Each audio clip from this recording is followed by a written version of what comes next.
This 2002 Winnebago Adventurer 35U is a Class A RV.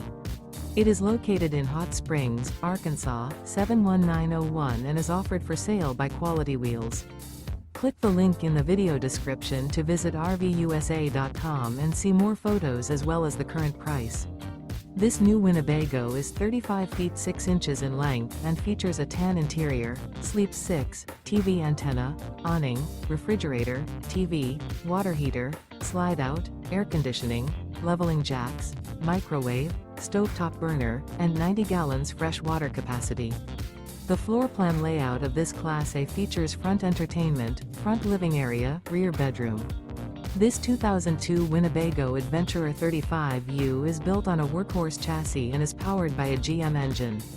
Remember, this is an AI-generated video of one of thousands of classified listings on RVUSA.com.